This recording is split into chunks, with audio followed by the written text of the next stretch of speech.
Durante muito tempo, o nome Alexandre de Moraes foi associado a uma figura de poder absoluto dentro do Supremo Tribunal Federal. Um magistrado que se mostrava firme, austero, inquestionável. Mas algo parece estar mudando. E a mudança não vem com alarde, ela vem com gestos discretos, com jantares reservados, com aproximações políticas, com decisões moduladas. Mas o que está realmente acontecendo por trás dessa postura que, aos poucos, começa a demonstrar sinais de fragilidade? A grande imprensa deu pistas, talvez sem perceber a gravidade do que estava dizendo. Em uma reportagem recente publicada por Globo, 3 fatos cruciais foram revelados. 3 afirmações que, se observadas com atenção, deveriam causar espanto, reflexão e indignação. Primeiro, que o ministro Alexandre de Moraes está, sim, modulando decisões conforme a pressão política. Segundo, que ele sempre teve, e continua tendo, um excelente trânsito com a classe política, ou seja, age como um político de toga. Terceiro, que, diante da crescente pressão popular, especialmente da direita, ele estaria buscando apoio para não ser derrotado. A pergunta que não quer calar é: desde quando um juiz do STF precisa fazer articulações políticas para manter sua posição ou decisões? O próprio texto do jornal afirma que, diante do avanço do movimento pela anistia aos condenados do 8 de janeiro, Moraes começou a intensificar contatos com parlamentares e com outros ministros da corte. Não por mera cordialidade, mas para, segundo fontes internas, alcançar demonstrações de apoio.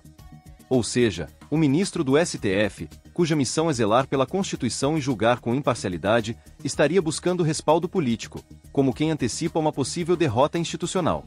O que isso diz sobre a separação entre os poderes? E mais, como devemos interpretar um juiz que age com medo da reação política? Esse tipo de movimento não é apenas questionável, ele pode ser inconstitucional. O artigo 95 da Constituição Federal é claro: é vedado ao juiz dedicar-se à atividade político-partidária. A lei do impeachment, por sua vez, também é explícita. É crime de responsabilidade qualquer ministro do STF exercer atividade político-partidária. Estamos diante de um crime de responsabilidade sendo normalizado em rede nacional?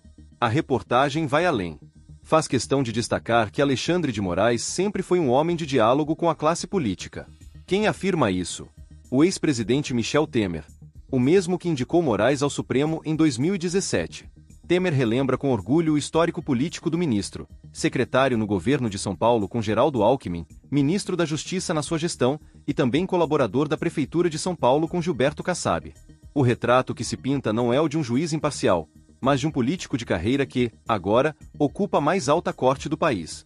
E aí surge a pergunta incômoda: como confiar nas decisões de alguém que parece tão envolvido no jogo político quanto os próprios parlamentares que deveria julgar? Se fosse Sérgio Moro, na época da Lava Jato, sendo descrito como político, como alguém que tomava decisões baseadas em bom trânsito com a direita, a reação da imprensa teria sido completamente diferente. Teríamos manchetes com palavras como escândalo, abuso, interferência. Mas com Moraes, há silêncio. Ou até elogios. Mas não para por aí. A reportagem também detalha os movimentos discretos, e até simbólicos, que Moraes tem feito para, como diz o texto, não perder respaldo nem dentro do próprio Supremo Tribunal Federal. E aqui, vale prestar atenção nos detalhes. O primeiro deles foi o famoso jantar na casa de Moraes, que contou com a presença de diversas figuras da política. Curiosamente, o deputado Hugo Mota, que antes era favorável à anistia, saiu de lá contrário à proposta. Depois, veio a aparição surpresa no Congresso, durante o lançamento de um livro organizado por Rodrigo Pacheco.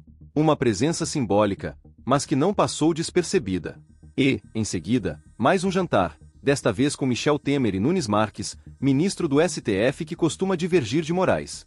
Você acha normal um juiz da mais alta corte da nação precisar organizar jantares para garantir apoio? Isso não é sinal de insegurança jurídica, de recuo, de tentativa de contenção de danos. Outro gesto que chamou atenção foi a liberação da visita de parlamentares ao ex-ministro Walter Braga Neto, preso em uma unidade militar no Rio. Moraes, que anteriormente impunha severas restrições a visitas de parlamentares a presos, agora começa a flexibilizar. Além disso, o ministro decidiu tirar da prisão uma mulher que havia pichado uma estátua durante os atos de 8 de janeiro. Isso aconteceu 2 dias após o ministro Luiz Fux ter criticado a pena excessiva de 14 anos que poderia ser aplicada. Esses movimentos, segundo o Globo, foram vistos como formas de aplacar críticas, ou seja, gestos de recuo. Mas recuo por quê? Por medo da pressão política? Por receio da opinião pública? Ou porque finalmente percebeu que a balança do poder não pende mais só para um lado? Essas ações mostram uma coisa: Moraes sentiu. Sentiu que o avanço da direita, a pressão pela anistia e a indignação popular começaram a incomodar. Que sua autoridade, antes inquestionável, passou a ser desafiada.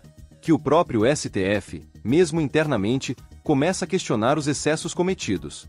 Quem está verdadeiramente forte, não precisa fazer acenos políticos para se manter em pé. Quem está seguro de suas decisões, não precisa pedir arrego. E aqui está a virada mais importante dessa história. O povo fez diferença. A indignação fez diferença. A pressão funcionou. Carlos Fernando, procurador da Lava Jato, certa vez usou uma metáfora que se encaixa perfeitamente neste momento. Ele falava sobre os vetores da física. Forças que puxam para lados diferentes, em diferentes intensidades. O resultado? Um movimento final, uma resultante, que depende de quem puxou mais forte e para onde. É exatamente isso que estamos vivendo. De um lado, um sistema que insiste em manter o status quo, os acordos, os conchavos. Do outro, uma população que começa a despertar, que entende o peso da sua voz e que não aceita mais ser passiva diante de abusos. Cada gesto de resistência importa. Cada denúncia. Cada crítica. Cada compartilhamento. A história não muda com um grande ato isolado, ela muda com pequenos empurrões contínuos.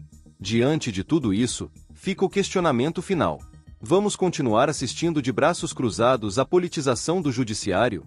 Ou vamos usar a força que já demonstramos ter para continuar pressionando, cobrando, denunciando? Moraes recuou. Isso está claro. Não porque quis, mas porque foi forçado pelas circunstâncias. Agora é hora de não recuar.